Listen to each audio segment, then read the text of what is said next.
कैसे हो students? I hope बेहतर होगे, बहुत बढ़िया होगे और अपनी तैयारी भी बहुत अच्छे से कर रहे होगे, क्योंकि अब बीएस टेट के बाद अब बारी है बीपीएससी टीआरई 4.0 और फिर 5.0 की। एक बहुत ही अहम न्यूज आई है, सोचा आपके साथ साझा कर दूं। एस्टेट 2025 और सक्षमता परीक्षा चतुर्थ की परीक्षा परिणाम दिसंबर में आएंगे। न्यूज आ चुकी है। एस्टेट 2025 और सक्षमता परीक्षा दैट इज एलिजिबिलिटी एग्जामिनेशन के परीक्षा परिणाम दिसंबर में आएंगे। बिहार माध्यमिक शिक्षा पात्रता परीक्षा एस्टेट का परिणाम दिसंबर के दूसरे सप्ताह, तो समीक्षा परीक्षा चतुर्थ का परिणाम पहले सप्ताह में जारी होगा। डेट क्लियरली मेंशन कर दिया गया है आज के अखबार में। बिहार विद्यालय परीक्षा समिति के अध्यक्ष आनंद किशोर जी ने यह जानकारी दी है, तो कहीं इधर उधर से यह सोर्स भी नहीं है, फुली कंफर्म न्यूज है। एस्टेट 14 अक्टूबर से 16 नवंबर तक राज्य के 9 जिलों में बने केंद्रों पर कंप्यूटर आधारित मोड में हुई थी। माध्यमिक स्तर के लिए पेपर 1 और उच्च माध्यमिक के लिए पेपर 2 आप जानते ही हो, that is TGT and PGT. Patna, गया, मुजफ्फरपुर, दरभंगा, भागलपुर, मुंगेर, बिहार बोर्ड ने एनसी मुंगेर, पूर्णिया, सहरसा और भोजपुर जिले में इसके लिए केंद्र बनाए गए थे। ये तो पहली इंफॉर्मेशन मुख्यतः आपको पता चल गई कि रिजल्ट कब आ रही है और किसने ये बात कही है। अब दूसरा न्यूज, एस्टेट उत्तर कुंजी पर कल तक दर्ज कर सकते हैं आपत्ति। आप मैक्सिमम अपने आंसर शीट के लिए, आंसर की तो आ ही चुकी है, तो आपत्ति आप कल तक दर्ज कर सकते थे। मतलब आपत्ति दर्ज कर सकते हैं कब तक? जिन अभ्यर्थियों को एस्टेट की उत्तर कुंजी में किसी प्रश्न का उत्तर त्रुटिपूर्ण लगता हो, वह शुक्रवार तक ऑनलाइन आपत्ति दर्ज कर सकता है। मतलब कल तक कर सकता है। इससे पहले 27 नवंबर आपत्ति दर्ज करने की अंतिम तिथि निर्धारित थी, यानी आज, लेकिन अब एक्सटेंड करके कल तक के लिए कर दी गई है। अभ्यर्थी उत्तर कुंजी समिति की वेबसाइट bsebestet.org पर जाकर देख सकते हैं। तो सबसे पहला इंफॉर्मेशन ये ध्यान रखिएगा, पहला इंफॉर्मेशन तो ये है कि आप इस साइट पर जाके अपने आंसर कीज देख सकते हैं। दूसरी बात, पहले तारीख थी 27 नवंबर, जो कि अब बढ़ के हो गई है 28 नवंबर, कल तक की जाएगी। ठीक है। डीएलएड में 30,800 सीटों पर रहेगा दाखिला। एक और न्यूज साथ ही साथ, राज्य में कुल 306 डीएलएड शिक्षण संस्थान हैं। इनमें 60 सरकारी हैं और 246 गैर सरकारी शिक्षण संस्थान हैं। सरकारी संस्थानों में 9,100, तो गैर सरकारी संस्थानों में 21,700 सीटें हैं। तो टोटल कितनी हो गई? लगभग 30,800 सीट।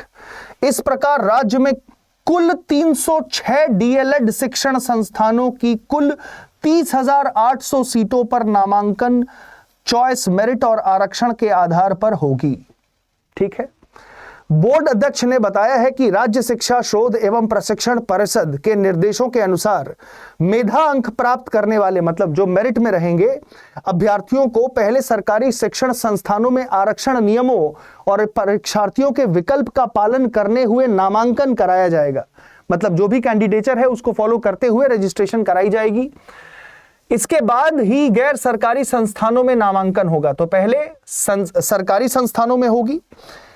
एनसीईआरटी बोर्ड अध्यक्ष ने बताया है कि राज्य शिक्षा शोध एवं प्रशिक्षण परिषद एनसीईआरटी के निर्देशों के अनुसार जो मेरिटोरियस अंक प्राप्त करने वाले अभ्यर्थी होंगे, उनको सबसे पहले सरकारी शिक्षण संस्थानों में जगह मिलेगा, वो भी on the basis of the reservation criterias. जब वो सरकारी सीट्स खत्म हो जाएंगी, जो कि 9,100 हैं, उसके बाद फिर जो नॉन गवर्नमेंट इंस्टीट्यूशंस हैं 21,700 जिसमें सीट्स हैं, उन पर वो चालू होगा।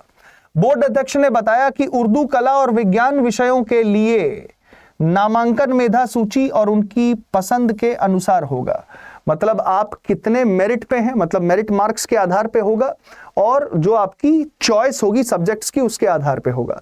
डीएलएड प्रवेश परीक्षा 26 अगस्त से 27 सितंबर तक कंप्यूटर आधारित परीक्षा से राज्य के 9 जिलों के 19 परीक्षा केंद्रों पर 2 पालियों में हुई थी। तो ये 26 और 27 सितंबर को हुआ था इस साल में। 120 बहुकल्पीय प्रश्न पूछे गए थे। परीक्षा 100 मिनट की थी, मतलब 2.5 घंटे की थी, और इसमें नेगेटिव मार्किंग नहीं थी। तो एक ये डीएलएड के स्कूल्स की हो गई। तो डीएलएड संस्थान 306 हैं। इन 306 में 9,100 सरकारी और 21,700 गैर सरकारी हैं। तो पहले मेरिट के आधार पे और आपके रिजर्वेशन कैटेगरी के आधार पे भर्ती होगी 9,100 गवर्नमेंट सीट्स के लिए। इसके बाद 21,700 सीटों पर, जो कि नॉन गवर्नमेंट सीट्स हैं, उनके ऊपर आपकी भर्ती होगी। उसके बाद जो मेरिट में आए होंगे बच्चे, उनकी on the basis of their reservations. और इसके पहले बीएस टेट के बारे में मैंने बता ही दिया कि बीएस टेट का आंसर शीट आ चुका है, आंसर की आ चुका है।